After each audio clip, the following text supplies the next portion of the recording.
I built this software from the ground up, my brother Nathan announced to the 3 Google executives seated across the conference table, his chest puffed with the confidence of a man who had never faced consequences for lying. 2 years of 18-hour days, coding until my fingers bled. This is my life's work. My parents beamed from their seats beside him, Dad's hand on Nathan's shoulder in that proud father gesture I'd never once received. But why did the lead executive, a sharp-eyed woman named Patricia Okonkwo, keep glancing at me in the corner, and why did her next words turn Nathan's triumph into ash? That's fascinating, Mr. Hartley, Patricia said, opening a folder thick with printed documents. Because our technical team conducted a comprehensive code analysis before this meeting. The version control history shows 47,283 commits over 26 months, and every single one originates from an account registered to Maya Hartley. She turned to face me directly. Ms. Hartley, we're prepared to offer $28 million for Cascade Analytics. But we need to negotiate with the actual developer. Is that you? The silence in the room was so complete I could hear my own heartbeat. Nathan's face went from triumphant to terrified in the span of 2 seconds. Maya is just she handles the technical implementation, he stammered. I'm the visionary, Mr. Hartley. Patricia's voice was ice. Every line of code, every algorithm, every architectural decision in this software was made by someone using your sister's credentials. Either she built it, or you've committed fraud by misrepresenting ownership to a potential acquirer. She paused. Which is it? I stood up from my corner chair and walked to the table. I built it, I said quietly. All of it. And I'd be happy to discuss the acquisition, with my attorney present. I'd been invisible in the Hartley family since birth. Nathan was the firstborn son, the golden child who could do no wrong. He'd inherited my father's charisma and my mother's ambition, combining them into a personality that commanded attention in every room he entered. By 12, he was winning debate competitions. By 16, he was student body president. By 22, he'd graduated from Stanford Business School with a network of connections that would serve him for life. I was 3 years younger and might as well have been a ghost. Where Nathan was charming, I was awkward. Where he commanded rooms, I preferred corners. Where he built relationships with effortless grace, I built software with obsessive precision. My parents never understood what I did. Maya's always on her computer was their standard explanation to relatives, delivered with the tone of resigned disappointment usually reserved for discussing addiction. They'd stopped asking about my work years ago, having decided it was too technical to comprehend and too unglamorous to celebrate. So when I started building Cascade Analytics, a revolutionary data processing platform that could analyze complex datasets 400% faster than existing solutions, I didn't bother telling them. I just built. Cascade took 26 months to develop. I coded before work, after work, on weekends, on holidays. I taught myself machine learning algorithms, distributed computing architectures, database optimization techniques. I read research papers at 2 a.m. and implemented their insights by 4 a.m. and went to my day job at 8 a.m. like nothing had happened. The software started as a solution to a problem I'd encountered at my corporate job, slow data processing that bottlenecked our entire analytics pipeline. My employer wasn't interested in innovation, so I built it on my own time, with my own resources, in my own apartment. By month 18, I had a working prototype. By month 22, I had something revolutionary. By month 26, I had technology that major tech companies would kill to acquire. The problem was, I had no idea how to sell it. Nathan found out about Cascade by accident. He stopped by my apartment to pick up a birthday gift for our mother, a task he delegated to me, as usual, and noticed the development environment on my laptop screen. What's this? A project I've been working on. Like a hobby thing? Like a data analytics platform that outperforms everything currently on the market. Nathan laughed. Sure it does. Can I see? I showed him. Explained the architecture. Demonstrated the speed improvements. Walked through the potential applications. His laughter stopped. Maya, he said slowly, this is actually impressive. Have you shown it to anyone? Just you. Why not? Because I don't know how to pitch it. I can build things, but I can't sell them. Nathan's eyes lit up with that predatory gleam I'd seen 1,000 times, the look he got when he spotted an opportunity. Let me help, he said. I have contacts. I know people at venture capital firms, tech companies, everywhere. I can get this in front of the right buyers. Why would you help me? You're my sister. Family helps family. I wanted to believe him. I wanted, for once, to matter to my brother, to have him see me as someone worth collaborating with instead of someone to overlook. So I said yes. The betrayal happened so gradually I didn't recognize it. Nathan started attending tech conferences, introducing himself as the creator of an innovative analytics platform. He scheduled meetings with potential investors and buyers, always positioning himself as the visionary founder. "You should come to this pitch meeting," he'd say. "But let me do the talking, I know how to handle these people." I attended the meetings. I answered technical questions when asked, which was rarely, because Nathan redirected conversations away from implementation details and toward market opportunity and revenue projections. Slowly, systematically, he erased me from my own creation. "My sister helps with the coding," he'd tell people. "She handles the technical stuff. I'm the one with the business vision." "Maya's a great implementer," he'd explain. "But building a company requires more than just programming skills." The investors nodded. The executives smiled. Everyone accepted the narrative because Nathan delivered it with such confidence, and because no one questioned whether the charming business guy might be lying about the awkward woman in the corner. When Google reached out about a potential acquisition, Nathan was ecstatic. "This is it," he told me. "This is the big one. $30 million, maybe more. We should split it," I said. "You're handling the business side, I built the technology, obviously. We'll work out the details after the deal closes." Something in his tone made me uneasy. So I did something I'd never done before, I documented everything. The Git history was my insurance policy. Every version control commit, 47,283 of them over 26 months, was timestamped and attributed to my developer account. Every code change, every bug fix, every architectural decision was recorded in an immutable log that traced the software's entire development history. Nathan didn't understand version control.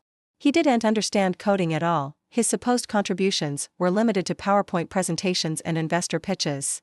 He had no idea that every claim of creation was contradicted by thousands of documented entries proving he'd never written a single line of code. I didn't mention this before the Google meeting. I wanted to see how far he'd take the lie. He took it all the way. I built the software from the ground up. The words hung in the air as Patricia Okonkwo revealed the code analysis. My parents' proud expressions curdled into confusion. Nathan's confident posture collapsed into defensive stammering. The other Google executives exchanged glances that communicated volumes. "Ms. Hartley," Patricia said to me, "we've been in contact with your brother for 3 months under the assumption he was the primary developer. Our technical due diligence revealed otherwise. We apologize for any awkwardness this creates, but Google does not negotiate acquisitions based on fraudulent representations." "I understand. If you're the actual creator of Cascade Analytics, and you have proper documentation of ownership, we'd like to continue discussions with you directly." I pulled out the folder I'd brought. Patents filed in my name. Copyright registrations. The LLC formation documents showing me as sole owner. The complete version control history printed and notarized. "I have everything you need," I said. Nathan found his voice. "Maya, you can't do this. We had an agreement, we had nothing. You told people you built software you've never touched. You claimed credit for work you couldn't begin to comprehend. You brought our parents to watch your triumph without once mentioning that everything you were claiming was mine." I turned to my parents. "Did you know? Did you know he was lying about building it?" My mother's face went pale. "Nathan said you were helping him. Right." I laughed bitterly. "I have 26 months of 18-hour days documented in that version control history. Every algorithm, every function, every line of code, mine. Nathan's contribution was PowerPoint slides and lies." My father spoke for the first time. "Maya, this is a family matter. We shouldn't be airing a family matter?" "Dad, he tried to steal $28 million from me. In front of Google executives. Using a lie you apparently believed without question." I shook my head. This stopped being a family matter the moment he claimed my work as his. Patricia suggested we adjourn and reconvene without the family dynamics. The Google team left with my contact information and a commitment to continue discussions. My parents took Nathan to a corner for urgent whispered conversation. I gathered my documentation and headed for the door. "Maya, wait." Nathan caught my arm in the hallway. "We can still work this out. I'll admit I exaggerated my role, tell Google I was more on the business side, exaggerated." I pulled free of his grip. "You told them you built it. You told venture capitalists you built it. You've been telling people for months that you're the creator, the visionary, the genius behind Cascade. That's not exaggeration. That's fraud. I was trying to help. You don't know how to sell things, so help me sell it. Don't steal it. There's a difference." "I wasn't stealing. What were you going to do when the deal closed, Nathan? Were you really going to split $28 million with me? Or were you going to explain that the business side deserved more, that your connections made the deal possible, that I should be grateful for whatever percentage you decided to give me?" He didn't answer. That's what I thought. The acquisition closed 4 months later. Google paid $31 million for Cascade Analytics. I negotiated the deal myself, with an attorney who specialized in tech acquisitions and had no connection to my family. The final agreement included a 3-year retention package that would pay me an additional $4 million to continue developing the platform within Google's infrastructure. Nathan received nothing. I could have pursued legal action against him for fraud, but I decided it wasn't worth the energy. The truth had come out in the most public way possible, in front of executives who would certainly share the story throughout the tech industry. His reputation as a business development professional would forever be tainted by the meeting where Google revealed he'd been lying about building software. That was punishment enough. My parents tried to reconcile the situation. He made a mistake, my mother said during one of her many phone calls. He got carried away with the excitement. You know how Nathan is, I know exactly how Nathan is. He's someone who took credit for my work and tried to steal millions of dollars. That's not getting carried away. That's who he is. He's your brother. He's also a liar who was willing to erase me from my own creation. Those things can both be true. Can't you forgive him? For the family's sake? Forgiveness doesn't mean pretending it didn't happen, Mom. And it definitely doesn't mean giving him access to hurt me again. She cried. She always cried when I didn't bend to family pressure. I'd spent my whole life bending, accommodating, making myself small so Nathan could be large. No more. I love you, I told her. But I love myself enough to have boundaries now. Nathan crossed one. He doesn't get unlimited chances to cross more. The conversation with my father was worse. He'd always been Nathan's champion, always found ways to excuse his behavior and amplify his achievements. My accomplishments, academic honors, professional promotions, now a $31 million acquisition, had never once received the celebration he lavished on Nathan's far more modest successes. You should have handled this privately, he said. Now Nathan's reputation is damaged. People are talking. People are talking because Nathan lied. That's not my fault. You could have corrected the record quietly. Instead, you humiliated him in front of potential business partners. I didn't humiliate him. Google's code analysis humiliated him. His lie humiliated him. I just refused to cover for him. He's your brother, Maya. And I'm your daughter. Did you ever once consider how I felt, watching him claim my work? Watching you beam with pride at his achievement? Watching everyone celebrate him for something I built with my own hands? My father had no answer. You've never seen me, I continued. Not really. Nathan was always the star, and I was always the afterthought. But here's the thing, Dad, while you were busy not seeing me, I was busy becoming someone worth seeing. And now the whole world sees me, whether you do or not. I hung up and didn't call back. Google proved to be exactly what I'd hoped. The team respected my work, valued my expertise, and gave me resources to expand Cascade into something even more powerful. Within 18 months, the platform was processing data for a third of Google's internal analytics operations. Within 3 years, it had become industry-standard technology that companies paid millions to access. I received 2 promotions, led a team of 40 engineers, and was featured in technical publications as a pioneer in distributed data processing. The $31 million acquisition was just the beginning. My Google equity alone was worth more by the time the company's stock split twice. More importantly, I'd found a community that valued what I could build rather than how I presented it. Engineers who cared about elegant code and innovative algorithms, not charisma and networking. People who saw my awkwardness as a quirk rather than a flaw, my intensity as dedication rather than obsession. I'd found my people. My family had never been among them. Nathan reached out 2 years after the acquisition. His text was carefully crafted. Maya, I've done a lot of thinking. What I did was wrong. I'd like to apologize properly, in person, if you're willing. I agreed to meet him at a coffee shop, public, neutral, easy to leave. He looked diminished when he arrived. The confident swagger had faded. Whatever reputation damage I'd worried about overestimating had apparently been worse than I'd imagined. I lost 3 clients after the Google meeting, he said. Word got around that I'd tried to claim someone else's work. No one trusts me now. I'm sorry to hear that. Are you? I considered the question honestly. I'm sorry you're suffering. I'm not sorry the truth came out. You made choices.